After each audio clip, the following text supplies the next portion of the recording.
अब आ गया है आईटेल विजन वन, नए इंडिया का नया विजन। बड़ी स्क्रीन के साथ एंटरटेनमेंट का विजन बढ़ा, ड्यूअल सिक्योरिटी फीचर्स के साथ प्राइवेसी का विजन बढ़ा, बड़ी बैटरी के साथ अनलिमिटेड पॉसिबिलिटीज का विजन बढ़ा। इसे कहते हैं घर में घुसकर मारना। अशोक गहलोत ने विश्वास मत पर जीत तो हासिल कर ली, लेकिन इस जीत की गूंज में जो बात अनसुनी रह गई वह बीजेपी को बड़ा दर्द दे गया। दरअसल विश्वास मत के दौरान बीजेपी के 4 विधायक अचानक से गायब हो गए और गायब होने के ऐसे ऐसे बहाने बनाए जिसे सोचकर आपके हंसते हंसते पेट फूल जाएंगे। एक ने कहा बारिश हो गई थी, गाड़ी बीच में रह गई थी तो गाड़ी बनवाने चला गया। अब भला विधायक कब से गाड़ी बनवाने जाने लगे। दूसरे ने कहा भूख लगी हुई थी, खाने के लिए निकल गया। तीसरे ने कहा कि 15 अगस्त को झंडा फहराना था बांसवाड़ा में, उसकी तैयारी के लिए निकल गया। और एक ने कहा कि नींद आ गई, सो गया। अब समझिए कि जो बीजेपी अविश्वास प्रस्ताव लाने की तैयारी कर रही थी, उस बीजेपी के घर में घुसकर किस तरह से अशोक गहलोत ने सेंधमारी कर दी और किसी को पता ही नहीं चला। दरअसल जब अशोक गहलोत बोलने के लिए खड़े हुए तो अचानक से सदन में प्रतिपक्ष के उपनेता राजेंद्र राठौड़ गायब हो गए। अशोक गहलोत ने कहा कि राजेंद्र राठौड़ जी कहाँ चले गए, हो सकता है कि जानबूझ कर चले गए हों। तब सबका ध्यान गया कि राजेंद्र राठौड़ मुख्यमंत्री अशोक गहलोत को बोलते समय कैसे जा सकते हैं, मगर वहाँ तो कहानी दूसरी चल रही थी। तो चारों विधायक थे बांसवाड़ा से आने वाले और आदिवासी इलाके से आने वाले, गोपीचंद मीणा, गौतम मीणा, कैलाश मीणा और हरेंद्र निमामा, ये चारों के चारों गायब तो हो ही गए। फ़ोन भी बंद कर लिया, मोबाइल भी स्विच ऑफ हो गया, उनके पीए तक के फ़ोन नहीं मिल रहे थे। ऐसी हालत हो गई बीजेपी की कि पानी पानी हो रहे थे, ठीक से अशोक गहलोत का भाषण भी नहीं सुन पा रहे थे। ये माजरा किसी को समझ में आया नहीं।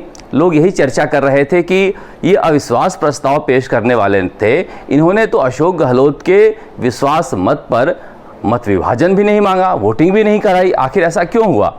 लेकिन थोड़ी देर बाद जब मुख्यमंत्री अशोक गहलोत के यहाँ से फ़ोन आया कि अशोक गहलोत मीडिया से बात करना चाहते हैं, तो साथ में वो गोविंद सिंह डोटासरा को लेकर आए और खुद बेवजह की कोरोना पर चर्चा करने के बाद कहा कि डोटासरा बोलेंगे। और डोटासरा ने बोला कि आखिर बीजेपी ने मत विभाजन क्यों नहीं कराया। तब भी किसी को समझ में नहीं आया। लेकिन जब इस पूरे घटनाक्रम पर विश्वास मत पर रिएक्शन के लिए लोग बीजेपी के नेताओं का इंतजार करते रहे और बीजेपी का कोई नेता नजर नहीं आ रहा था, तब पता चला कि विधानसभा के अंदर राजेंद्र राठौड़, गुलाबचंद कटारिया और सतीश पूनिया, ये तीनों ही के तीनों सिर पकड़कर बैठे हैं क्योंकि 4 विधायक गायब हो गए।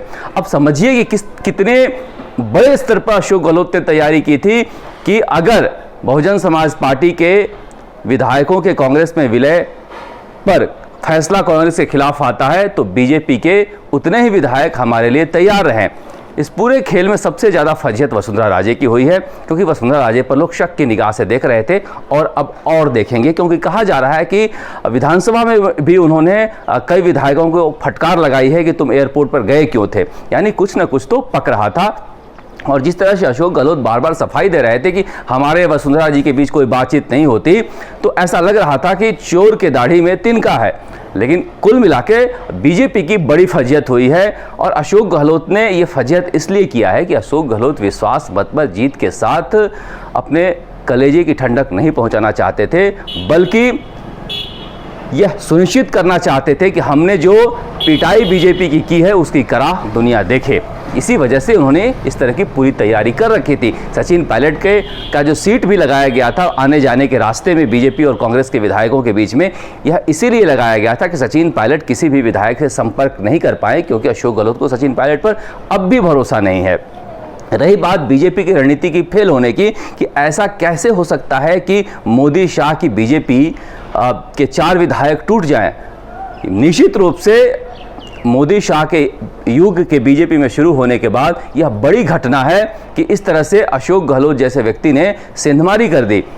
उसमें बड़ा दोष बीजेपी के जो राज्य के नेता हैं उनका भी है। सतीश पूनिया के साथ दिक्कत यह है कि सतीश पूनिया मंजे हुए नेता नहीं हैं, पहली बार विधायक बने हैं, पार्टी पर ऐसा कंट्रोल नहीं है, कंट्रोल करने की कोशिश करते हैं तो उस कंट्रोल को डैमेज कर देती है वसुंधरा राजे। ऊपर से अच्छे वक्ता नहीं है, उनका प्रभाव नहीं है, बोलने की शैली जो है वो अटैकिंग नहीं है। नेता के लिए उसका व्यक्तित्व और भाषण बहुत मायने रखता है। दूसरे नेता हैं राजेंद्र राठौड़, उनके बारे में कहा जाता है कि दिन में वो हमला करते हैं, राजनीतिक हमला, और शाम को फ़ोन करके अपने विपक्ष वाले से माफ़ी मांग लेते हैं। तो उनकी विश्वसनीयता पर हमेशा से सवाल बना रहता है।